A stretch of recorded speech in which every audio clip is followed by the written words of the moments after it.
mon tour de me présenter. Je suis Sophie-Anne, responsable de formation, de support technique et de recherche chez Géomatique depuis maintenant 5 ans et demi. Et je vais garder donc la parole pour les 25-30 prochaines minutes parce que je voudrais vous dire quelques mots sur les apports d'un travail de recherche-action que j'ai eu la chance de pouvoir mener chez Géomatique et qu'Alain évoquait d'ailleurs tout à l'heure lors de sa présentation. En effet, en 2017, Géomatique s'est lancé dans un projet de CIFRE, de convention industrielle de formation par la recherche, qui s'est traduit par la mise en œuvre d'une thèse de doctorat soutenue il y a maintenant un petit peu plus d'1 an. Et cette thèse, eh bien, c'est moi-même qui l'ai conduite. Je vous en avais d'ailleurs un peu parlé si vous étiez présent lors de l'édition 2020 de cette journée de conférence, pour vous présenter notamment quelques résultats de l'enquête par questionnaire, dont peut-être aviez-vous entendu parler également à l'époque. Cette enquête s'intitulait « Les SIG et vous ». J'y reviendrai rapidement dans quelques minutes. Et elle avait été diffusée donc, dans le cadre de ma thèse entre décembre 2019 et janvier 2020. Et j'avais en particulier présenté les premiers résultats qui concernaient la pratique de terrain des utilisateurs d'outils SIG, puisqu'il s'agissait du thème de cette première édition. Il est pas impossible que je revienne là-dessus d'ailleurs tout à l'heure. L'enregistrement d'ailleurs de cette petite présentation, il est toujours disponible sur la chaîne YouTube de l'entreprise, dont vous avez une petite capture d'écran juste ici, en plus de l'enregistrement de toutes les autres présentations de cette édition 2020. Donc, ce sera le cas également pour cette édition 2023. Alors maintenant que la thèse est terminée, je voudrais revenir sur ce processus de recherche, sur mon objet de recherche, mais surtout sur les méthodes qui ont été mises en œuvre, dont certains d'entre vous ont d'ailleurs peut-être été témoins, voire partie prenante. Et bien sûr, je reviendrai sur les résultats de ce travail. Alors, pas en totalité, il s'agit d'une présentation assez courte, de 25 minutes seulement. Mais voilà, je reviendrai sur quelques résultats. Et par résultat, j'entends deux choses. Je reviendrai sur ce que la thèse a permis d'apprendre et j'initierai peut-être aussi quelques réflexions sur ce qu'apportent ces connaissances produites en termes d'action, de recherche-action. À qui est-ce qu'elles profitent, quand, comment, pourquoi. Donc, vous l'avez compris, il s'agit d'un travail de recherche qui s'est déployé dans un contexte un peu particulier, celui d'une entreprise commerciale. Entreprise qui a certes pour principale activité la distribution de logiciels, mais pas que. Alain le rappelait d'ailleurs pas plus tard qu'il y a quelques instants. L'entreprise propose également des services de formation et de support technique auprès d'ailleurs d'une clientèle qui n'a cessé de croître depuis 20 ans et qui fait que Géomatique possède un carnet d'adresses relativement touffu, dont voici une petite cartographie, et très variée. Alain a insisté aussi là-dessus tout à l'heure, et c'est en ce sens que j'ai pu bénéficier, de par ma position dans l'entreprise, d'un véritable observatoire pour étudier les pratiques logicielles. Et l'objectif, dès le départ, donné à ce travail de thèse, eh bien, il reposait sur la volonté de mieux comprendre la communauté des utilisateurs d'outils SIG pour mieux répondre à ses besoins. Voilà. C'est en ce sens, je pense, qu'il s'agit d'une véritable recherche-action. Alors, bien sûr, il ne s'agit pas d'une thèse en marketing, ce qui aurait été tout à fait envisageable, même si pour cela, il m'aurait fallu faire d'autres études. Mais il s'agit bien d'une thèse de géographie. Je me suis appliquée avec un regard de géographe à questionner, décortiquer les pratiques d'utilisateurs qui travaillent avec des solutions logicielles pour représenter, cartographier, analyser, lire l'espace. Alors bien sûr, avec un point de vue bien particulier qui est celui de Géomatique qui distribue 2 solutions particulières, notamment Global Mapper, MapPublisher qu'on citait tout à l'heure, mais avec aussi le souci d'élargir mon corpus à des fins de généralisation, mais ça j'y reviendrai tout à l'heure. Donc là, vous avez en tous les cas le contexte dans lequel cette recherche s'est placée. Alors, quelques mots peut-être juste sur mon objet de recherche. avec cette petite illustration. Alors, je rentrerai pas dans les détails, vous allez voir, je vais vous présenter beaucoup de planches avec beaucoup de graphiques, de schémas.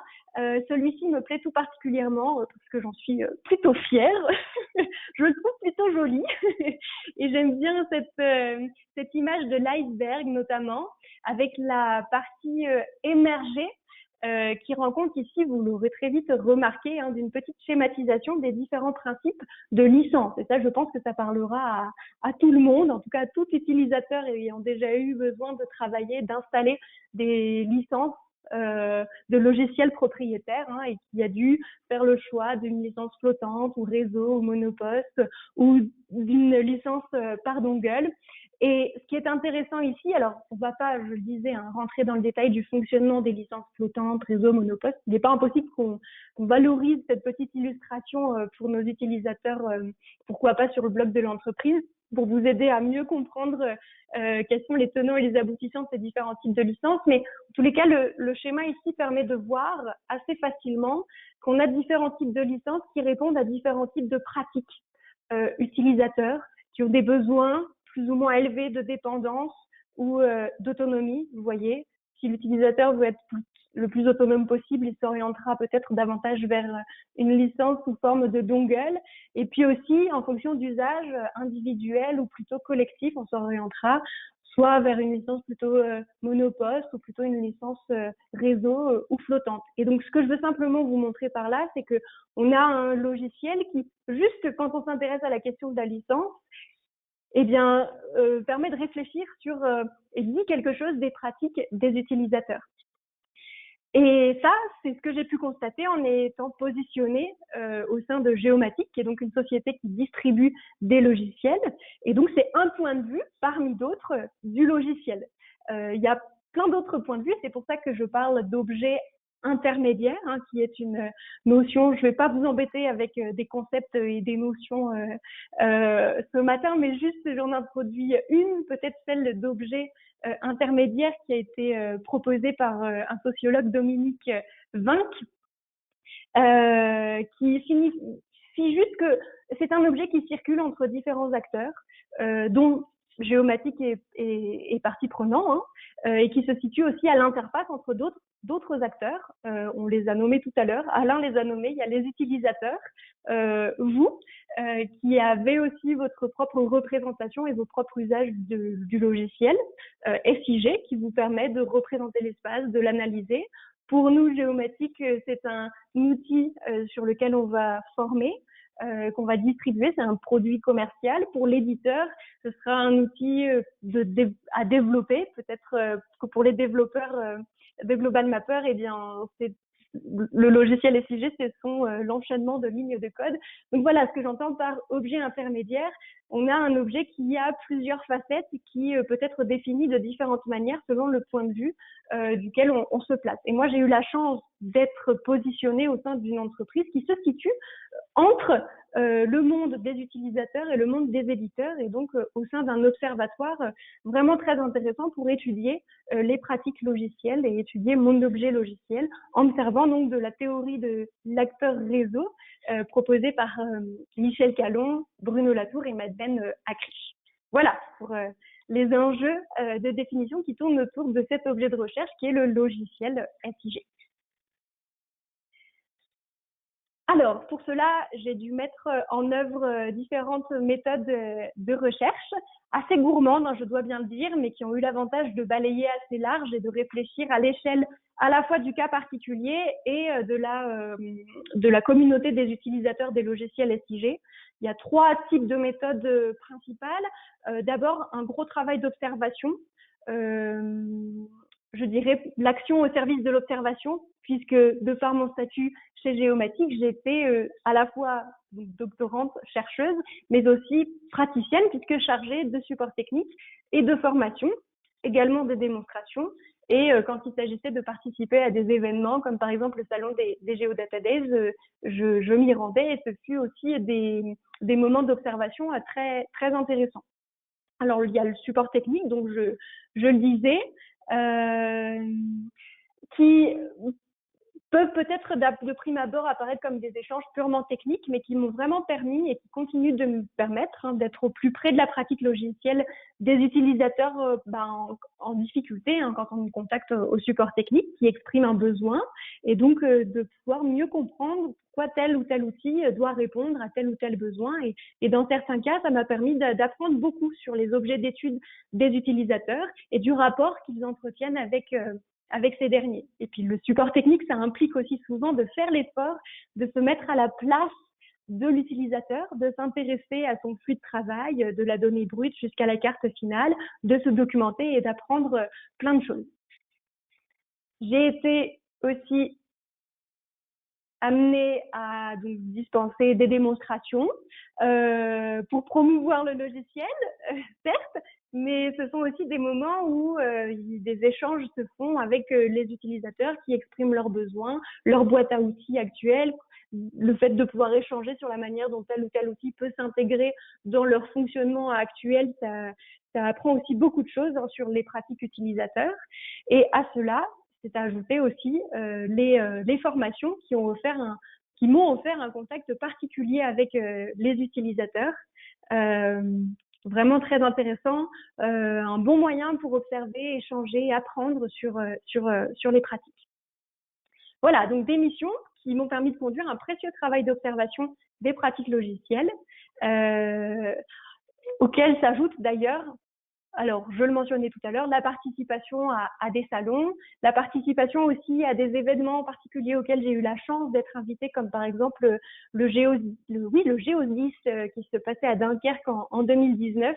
On m'avait fait extrêmement bon accueil pour que je puisse échanger avec les géomaticiens des DIS à l'occasion de cet événement annuel. Ici, on a quelques utilisateurs qui échangent autour de différents atlas qui possèdent différents formats c'est très intéressant avec des reliures de différents formats qui permettent un confort plus ou moins optimal dans le camion quand on est sur le terrain en pleine action. Ça m'a permis aussi de sortir un peu de la vue stricto sensu du logiciel et de voir concrètement quelles sont les productions faites à partir de celui-ci et comment est-ce que ça se passe sur le terrain. Voilà, pour ce premier volet, donc les observations. J'ai aussi mené des entretiens semi-directifs. Alors 40 entretiens, dont voici une petite cartographie, auprès d'utilisateurs de MapPublisher et Global Mapper principalement, des utilisateurs divers et variés. Vous avez une petite typologie en bas à droite qui travaillent pour des parcs nationaux, des collectivités territoriales, des bureaux d'études, ou bien encore exerçant dans le domaine de la recherche, de la défense, de la sécurité civile, de l'énergie, etc., etc. L'idée, c'était vraiment d'obtenir un panel le plus varié possible pour ensuite pouvoir rendre compte de ce que j'appelle des récits de pratique. Pas des récits de vie, mais plutôt des récits de pratique utilisateurs. Et j'ai également eu la chance de me déplacer en juin 2019 chez nos deux principaux partenaires que Alain mentionnait tout à l'heure. Alors, Avenza Systems, qui est basé à Toronto, au Canada, qui est l'éditeur de MapPublisher qu'on mentionnait tout à l'heure, et puis Blue Marble Geographics, situé dans le Maine, aux États-Unis. L'objectif de ce voyage, il était double, pouvoir bénéficier d'une formation de perfectionnement sur Global Mapper et MapPublisher et améliorer mes compétences techniques, complètement indispensables à la bonne compréhension des usages que j'étudiais. Et deuxième objectif, c'était mettre en œuvre aussi une méthodologie d'enquête par entretien en immersion. Et donc, j'ai pu mener 20 entretiens chez nos partenaires Avenza et Blue Marble. Ça a été l'occasion aussi de faire un tout petit peu de tourisme. J'ai pu voir plein de choses malgré le séjour un peu court. C'était une semaine chez l'un, une semaine chez l'autre, comme par exemple monter au sommet de la CN Tower, monter au Mount Batty, là on est dans le Maine aux États-Unis, ou passer devant le Garmin International à Yarmouth, qui est sur le chemin entre Portland et Hallowell, et pouvoir observer à travers la vitre. L'établissement était fermé ce jour-là, mais le plus grand globe jamais reconstitué au monde, je ne sais pas si vous le connaissez, il s'appelle Ursa, il est rotatif et il a un diamètre de pas moins de 12 mètres. Voilà, et j'ai pu profiter des gastronomies locales. La glace à la myrtille c'est une spécialité du Maine, et le lobster, spécialité du Maine aussi. Voilà, Bon, et troisième méthodologie également mise en œuvre, eh bien l'enquête par questionnaire que je mentionnais tout à l'heure, pour oui, dans un souci de généralisation, je dirais, de vérification aussi de certaines hypothèses que j'ai pu faire émerger grâce à mes observations et mon travail d'entretien, et surtout d'élargir la population considérée et de ne pas la cantonner à la seule clientèle de géomatique. Voilà, donc ici, juste une petite capture d'écran de l'interface sur laquelle les répondants arrivaient au moment de répondre à l'enquête, qui était une grosse enquête, hein, assez longue, que j'aurais peut-être pu réduire. Mais enfin, en tout cas, ça a été aussi un long processus de conception, de diffusion et d'analyse, donc un gros travail sur une bonne année, avec une diffusion du questionnaire via différents réseaux. Et ici, je vous ai remis alors un petit graphique juste avec le nombre de répondants au fur et à mesure du temps, donc du lancement de l'enquête jusqu'à sa clôture fin février 2020. La répartition des répondants, donc c'est plus de 350 répondants à l'enquête. Vous avez leur répartition ici, principalement en grande majorité des hommes, exerçant donc dans le domaine public, principalement pour 30% des cadres de la fonction publique, 20% presque des ingénieurs et cadres techniques, 15% de techniciens qui ont répondu à cette enquête. Voilà, pour vous donner juste une petite photographie du panel enquêté. Alors, voilà pour ce qui est des méthodes mises en œuvre, que j'ai pu mettre en œuvre en m'appuyant sur mes missions dans l'entreprise, en mettant en œuvre d'autres méthodes comme les entretiens et l'enquête par questionnaire. Tout ça m'a permis de produire pas mal de choses. Comme je vous le disais tout à l'heure, j'aurais malheureusement pas le temps de tout vous présenter. Ici, quelques exemples. Très rapidement, par exemple, cette planche avec une représentation sous la forme de radar du niveau de satisfaction des utilisateurs. Ça me semblait assez concret ici. Bon, il faudrait prendre le temps de la lecture, mais voilà, pour vous donner une idée, le niveau de satisfaction des utilisateurs vis-à-vis de leur boîte à outils. Donc là, on ne parlait pas d'un logiciel en particulier, mais vraiment vis-à-vis de leur boîte à outils SIG de manière générale, vis-à-vis du fonctionnement de l'outil, de ses performances, selon différents critères que vous avez juste en dessous. Oups. Le caractère utilisable de la boîte à outils, sa fiabilité, sa sécurité, sa maintenabilité, sa portabilité, des éléments qui, à mon avis, seront évoqués, si ce n'est discutés au cours des différentes interventions qui nous seront proposées aujourd'hui. J'évoquais la question du terrain qui était le thème de la première édition de la conférence, qui sont des choses que j'ai pu questionner à la fois à travers donc mes entretiens en particulier, que j'ai pu recouper à partir de l'enquête par questionnaire qui m'a permis de produire cette planche, par exemple. Êtes-vous amené à vous rendre sur le terrain? D'un côté, on a les personnes qui ont répondu oui, de l'autre, les réponses de ceux qui répondaient non. On voit ici qu'on a pour 83% des répondants, la première raison mentionnée, eh bien, elle repose sur le besoin de collecter de la donnée. Quand on répond oui. La seconde raison invoquée consiste à prendre connaissance de la réalité de terrain. Pourquoi on a besoin d'aller sur le terrain? Pour prendre connaissance de sa réalité, de vérifier l'information.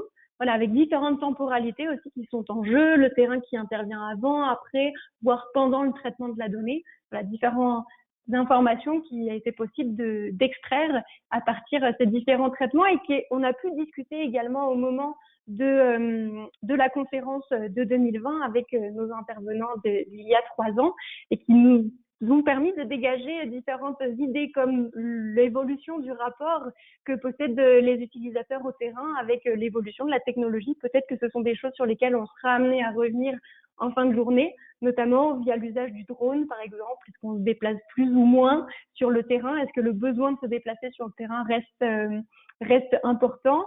Des questions aussi de perte de notion des volumes grâce à la visualisation des données 3D avaient été évoquées. Ce sont des choses que j'ai pu creuser ensuite dans la thèse.